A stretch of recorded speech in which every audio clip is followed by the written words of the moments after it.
ये 2500 साल पुराना स्ट्रक्चर है। अच्छा, ये जो आप सामने ग्रुप देख रहे हैं ये सिंगापुर से आए हुए, यहाँ पे गौतम बुद्ध जी अपनी जो है यहाँ पर तो लोगों ने डिवाइसेस का भी जो है यूज़ किया हुआ था। ये गोल्डन कलर का आप जो स्ट्रक्चर देख रहे हैं, सीढ़ियाँ बनी हुई हैं। लोग यहाँ आकर जो लोगों की उंगलियाँ काट करके अपने गले की माला बनाया करता था। ये जो सामने आप स्तूप देख रहे हैं, यह है भिंडी की सब्जी, अरहर की दाल, चावल, रोटी, प्याज, अचार। और आपके जो इस होटल का क्या नाम है? यादव भोजनालय। वेलकम है आपका मेरे YouTube चैनल गुल मकई जर्मनी में। अच्छा जी जनाब, कुछ दिनों के लिए मेरा इंडिया जाना हुआ और वहाँ जाकर मेरा प्रोग्राम बना कि क्यों ना मैं कौशल्य राज की राजधानी श्रावस्ती में घूम फिर करके आऊँ, जो कि उत्तर प्रदेश राज्य के बलरामपुर ज़िले में पड़ता है। तो हम चल रहे हैं श्रावस्ती, चलिए देखते हैं श्रावस्ती में क्या कुछ है। तो जनाब, हमने जाना था ट्रेन से, लेकिन ट्रेन हमारी मिस हो गई है। तो अब हम जो है जाएंगे बस से। तो यहाँ खड़ी है हमारी बस, भारतीय बस। तो अब बस से फिर आगे का सफ़र हम शुरू करते हैं। मनी की ट्रेन, कार वगैरह में बैठ कर मेरा दिल भर गया है। तो जब मैं इंडिया गई तो मैंने सोचा कि भाई यहाँ की जो है इंडिया की जो बस है, ऑटो रिक्शा है, ट्रेन है, इन सब में बैठ कर के मैं घूमूं फिरूंगी, क्योंकि इसका भी एक अपना ही मज़ा है।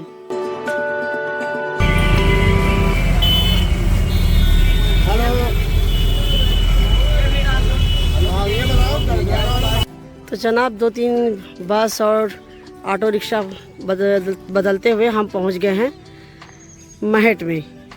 तो यहाँ है इसका द्वार, मेन गेट है। यहाँ चलते हैं अंदर और दिखाते हैं अंदर का आपको सीन। श्रावस्ती वो हिस्टोरिकल प्लेस है जहाँ पर गौतम बुद्ध जी ने अपने 24 साल गुजारे हैं और यहाँ पर ही इन्होंने सबसे ज़्यादा अपने उपदेश दिए हैं। तो एंट्री करते ही आपको यहाँ पर दिखेगा एक बोर्ड लगा हुआ है, जिसके ऊपर यहाँ के बारे में सब कुछ लिखा हुआ है कि ये क्यों मशहूर है, क्या चीज़ है।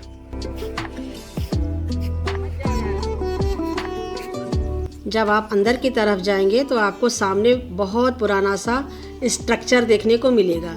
ये 2500 साल पुराना स्ट्रक्चर है। इस जगह को महट कहते हैं।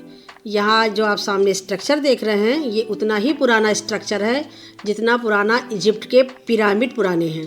ये स्ट्रक्चर 5वीं शताब्दी ईसा पूर्व का स्ट्रक्चर है जो कि खुदाई में मिला है। ऐसा मुझे इस महट को देखने के लिए पूरी दुनिया से बुद्धिस्ट आते हैं। इसे हमें इजिप्ट लेवल का बनाना चाहिए था ताकि जो है लोग इसे ज़्यादा से ज़्यादा देखने आए। इजिप्ट अपने पिरामिड से करोड़ों डॉलर हर साल कमा लेता है, लेकिन हमारे पास जो है इतना पुरानी चीज़ होने के बावजूद भी हम इसका फ़ायदा नहीं उठा पा रहे हैं और इसका हाल जो हमने बदहाल किया हुआ है। तो इसको हमें इजिप्ट लेवल का बनाना चाहिए ताकि लोग इसकी तरफ अट्रैक्ट हों और यहाँ ज़्यादा से ज़्यादा टूरिस्ट आएँ। अच्छा, ये जो आप सामने ग्रुप देख रहे हैं ये सिंगापुर से आए हुए लोग थे। ये सारे बुद्धिस्ट थे, साथ में जो है इनके धर्म गुरु भी आए हुए थे और इनके साथ एक गाइड भी था जो कि इंग्लिश बोल रहे थे। और जो टूरिस्ट आए थे इनमें से बहुत सारे लोगों ने जो है अपने कान में डिवाइसेस लगाई हुई थी ताकि जो है वो इंग्लिश जो बोल रहे थे वो ट्रांसलेट होकर के उनकी अपनी लैंग्वेज में सुनाई पड़े, क्योंकि बहुत सारे लोगों को इंग्लिश नहीं आती है। तो लोगों ने डिवाइसेस का भी जो है यूज़ किया हुआ था कि तर्जुमा जो है आसानी से हो जाए और वो हर बात को आसानी से समझ जाए। महट वो जगह है जहाँ पर गौतम बुद्ध जी ने उंगलीमान नाम के एक डाकू को अपने उपदेश दिए थे, अपनी अच्छी बातें बताई थी और उन बातों को सुन करके डाकू उंगलीमान ने बुरे काम करने छोड़ दिए थे और वो एक नेक इंसान बन गया था। तो जब बुद्धिस्ट यहाँ आते हैं तो उनके लिए ये एक होली प्लेस है और यहाँ आकर वो अपनी प्रेयर वगैरह करते हैं।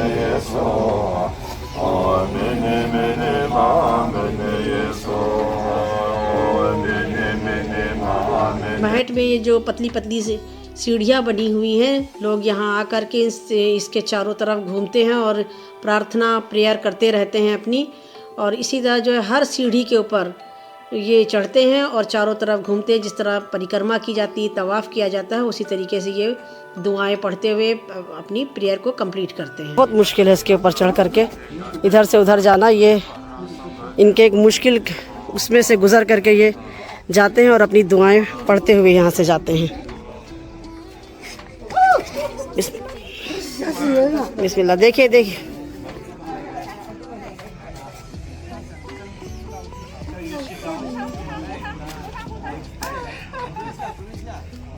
महट के बिल्कुल सामने ही उंगलीमान की गुफा भी बनी हुई है।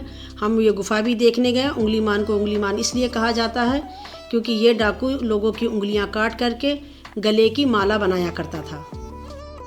तो ये उंगलीमान की गुफा को इन्होंने जो है बंद कर रखा है चारों तरफ से।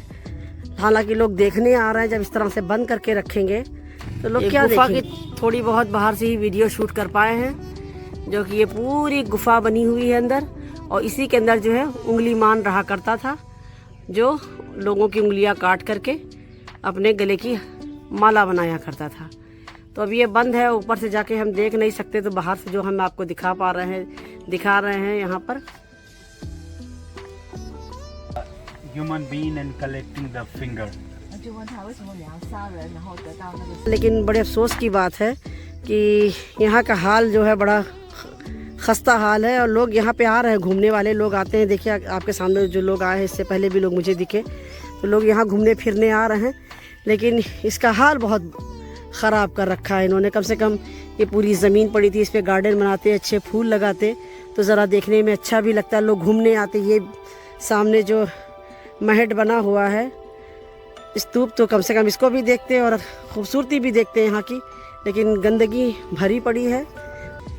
आती जाती हुई भैंसों का झुंड ज़रूर देखने को मिल गया यहाँ पर। ये घूमने फिरने वाली जगह पर जगह जगह इस तरह से हमें गोबर देखने को मिला है, क्या कहा जाए, दुर्भाग्य है। उसके बाद जनाब हम पहुँच गए जैतवन विहार। यहाँ आकर सबसे पहले हमने टिकट काउंटर से टिकट खरीदे। एक टिकट की कीमत 25 रुपये थी। ये वो जगह है जहाँ पर गौतम बुद्ध जी ने अपने जीवन के सबसे ज़्यादा उपदेश इसी जगह पर दिए थे। तो ये एक हमको भिक्षुक है ना अब यहाँ। अच्छा, तो इसके बारे में बताएंगे, क्या चीज़ है? ये जैतवन विहार। अच्छा, ये कौशल प्रसेनजीत के बेटे का नाम था। बौद्ध भिक्षुक जी ने इस जगह की एक लंबी हिस्ट्री हमें बताई, जो कि बहुत ही दिलचस्प थी। क्योंकि हिस्ट्री बहुत लंबी है, इसलिए मैं इसे आपको शॉर्टकट में बता देती हूँ। जैतवन श्रावस्ती के राजा प्रसेनजीत का बागीचा था, और ये जो बागीचा था उन्होंने अपने बेटे जैत कुमार के लिए बनवाया था। और बौद्ध जी का एक बहुत बड़ा जो है उपासक था, उसका नाम था आनंद पिंडक। आनंद पिंडक ने इस पूरे बागीचे में सोने के सिक्के बिछा दिए थे, और सोने के सिक्के बिछा करके इस बागीचे को ख़रीद लिया था, और ख़रीद करके गौतम बुद्ध जी को दे दिया था। और इसी जैतवन में ही आपको गंधाकुटी और आनंद बोधि वृक्ष, जो कि एक पेड़ है बौद्ध के ज़माने का, तो वो भी यहाँ पर आपको देखने को मिल जाएगा। ये गोल्डन कलर का आप जो स्ट्रक्चर देख रहे हैं, ये गंधाकुटी कहलाती है। ये एक तरह का नमूना है, जिससे ये पता चलता है कि यहाँ पर जो बिल्डिंग बनी थी वो 7 मंजिलों की थी। यहाँ पे बौद्ध धर्म के लोग आ कर के सोना चांदी रुपया पैसा वगैरह चढ़ाते हैं। जैतवन में बगीचे के साथ साथ जो है महल भी बना हुआ था। ये देखिए महल जो है, रूम वगैरह, कमरे वगैरह सब बने हुए हैं। अंदर जाने का रास्ता भी है, कमरे में दिखाई दे रहा है आपको। तो यहाँ पे दीवारें वगैरह रही होंगी, छत वगैरह पड़ी रही होगी, वो भूकंप आया उसमें सब ख़त्म हो गया, तो अब ढांचा बना। ये सामने जो आप गोल गोल देख रहे हैं, ये अष्टकोण कुआं है। इसमें 8 कोने का कुआं है, जो अब बहुत कम ही दिखाई पड़ता है। उस दौर में भी बहुत कम बनता था, तो यहाँ पे वो 8 कोने का कुआं भी बना हुआ है। तो यहाँ पर मुझे जो है फिर बौद्ध ट्री देखने को मिली, जहाँ पे गौतम बुद्ध जी अपनी जो है यहाँ पर भी प्रवचन किया करते थे, अपने शिष्यों के साथ ध्यान लगाते थे। यहाँ बैठ करके ध्यान लगाते थे। हाँ, मेडिटेशन करते थे। अच्छा, ध्यान भावना करते अच्छा, तो अकेले ही करते, और भी लोग होते थे? बहुत से लोग, राजा महाराजा लोग, उपासक उपासिका, जब यहाँ से बुद्ध जब चले जाते थे तो राजा महाराजा लोगों ने बुद्ध से प्रार्थना की, बोले कि भगवान आप जब चले जाते, भिक्षु सब चले जाते, तो किसके नीचे हम ध्यान भावना करें, किसके नीचे पूजा पाठ करें। तो महामंगलायन नाम के जो सारीपुत्र महामंगलायन ग्रेट मास्टर माने गए, अरहंत माने गए। अब बुद्ध के शासन में 4-5 लोग ऐसे भिक्षु हैं कि जिनका महत्व तो दिया जाता है कि बोधि ट्री बोध गया से फिर श्रीलंका के बाद फिर बोध गया से फिर बाद में यहाँ आया। अच्छा, 2500 साल पुराना दरख्त है। इसे देख के हैरत होती है। और जर्मनी से भी एक फैमिली यहाँ पर इसे देखने आई हुई थी। ये जो सामने आप लेडी देख रहे हैं, ये जर्मनी की ही फैमिली है। कदम शरणम गच्छामि, शरणम गच्छामि। ये जो सामने आप स्तूप देख रहे हैं, ये गौतम बुद्ध जी के परिवार के लोगों के स्तूप हैं। इनमें गौतम बुद्ध जी के परिवार के लोगों की अस्थियां रखी हुई हैं। इसमें उनके भाई शुद्धोधन, मौसी गौतमी और उनके बेटे राहुल, यशोधरा की जो है इसमें अस्थियां हैं। बहुत सारे लोग जो है गौतम बुद्ध जी के टाइम में ही उनके परिवार के लोग दुनिया से रुखसत हो गए थे, तो उनकी जो है अस्थियां ये इसमें रखी गई। और ये जो पूरे स्तूप हैं ये गौतम बुद्ध जी के टाइम के ही बने हुए स्तूप हैं। ये 2500 साल पहले मिले हुए जो अवशेष हैं, जितनी भी चीज़ें ये जो आप ईंट से बनी हुई देख रहे हैं, ये ईंट जो है हाथ से बनी हुई ईंटें हैं, क्योंकि जो है उस टाइम पे मशीन वगैरह तो होती नहीं थी, तो ये सारी ईंट हाथ से बनी हुई है। तो सोचिए इतनी पुरानी ये धरोहर है, इसे तो बहुत अच्छे तरीके से रखना चाहिए कि लोग इसको ज़्यादा से ज़्यादा तादाद में देखने आएँ।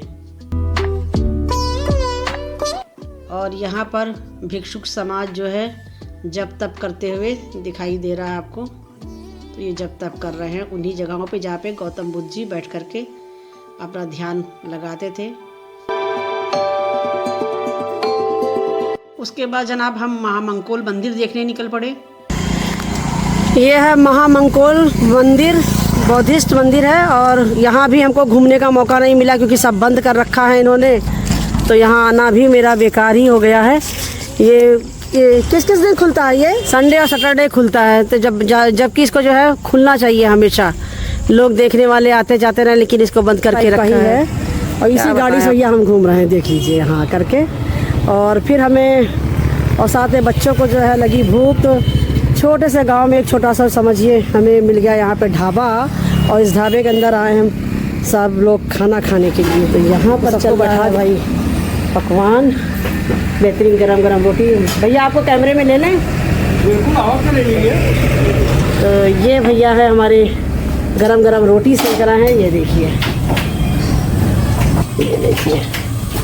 पतीले चढ़े हुए हैं, पकौड़ी बन रही है इधर गर्मा गर्म।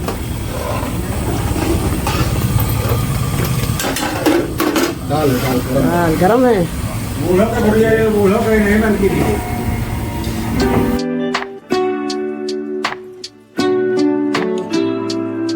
क्या हमारा भतीजा बैठा हुआ है, ये कह रहा है कि हम यहाँ का नंबर ले करके जाएंगे। ये है भिंडी की सब्जी, अरहर की दाल, चावल, रोटी, प्याज, अचार।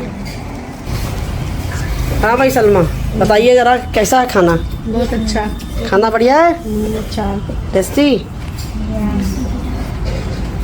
भाई शाहिद कैसा खाना है? भिंडी की सब्जी बहुत अच्छी बनी है, बेहतरीन है। हाँ भाई क्या नाम है आपके? मेरा नाम, आपका क्या नाम है? मेरा नाम बछराज यादव। और आपके जो इस होटल का क्या नाम है? यादव भोजनालय। यादव भोजनालय। तो खाना आपका बहुत अच्छा बना हुआ है, सब खा रहे हैं, कह रहे हैं बिल्कुल घर जैसा खाना है। तो जब कभी भी आप श्रावस्ती की तरफ आएँ तो यादव भोजनालय पे ज़रूर आइए, इनका खाना बहुत टेस्टी है भाई। यहाँ बोल दीजिएगा कि कटरा बाईपास बलरामपुर की तरफ रोड। ओके। खाना खाने के बाद जनाब हम निकल पड़े घंटा घर देखने के लिए, जो कि 5-7 मिनट की दूरी पर ही था। घंटा घर में एंट्री करने के लिए आपको 5 रुपये की फ़ीस देनी पड़ती है। 5 रुपये आप दीजिए, फिर आप अंदर जो है एंट्री कीजिए। और यहाँ एक छोटा सा गार्डन है, गार्डन के अंदर ये घंटा लगा हुआ है, और ये घंटा जो है जापान से जो है गिफ्ट किया गया है श्रावस्ती के लिए। तो ये जापानीज़ घंटा है जो कि यहाँ के श्रावस्ती में आके लगाया गया है। तो लोग यहाँ पे आते हैं, घूमते फिरते हैं, घंटा बजाते हैं और चले जाते हैं। 5 फुट की जो है लकड़ी है, उसी से घंटा बजाया जाता है। तो भैया हमारे भाई ने जोरदार ताकत लगा के घंटा बजा ही दिया। तो ये थी धम्म, ध्यान और दान की नगरी श्रावस्ती। यादव जी की गाड़ी से हम घूमते फिरते रहे और यादव जी ने हमको अपनी इस गाड़ी से घुमाया। तो यादव जी फिर कभी मुलाकात होगी। पैसेंजर चढ़ रहा होता है और आप लोग बस चला देते हैं, पीछे पैसेंजर गिर जाएगा तब क्या होगा ये बताइए। इसका ध्यान रख के चलाया कीजिए थोड़ा। हमने दूसरी बस करी और हमारी हो गई घर वापसी। चलिए फिर मिलते हैं किसी और वीडियो में किसी और टॉपिक के साथ। तब तक के लिए हमें इजाज़त दीजिए।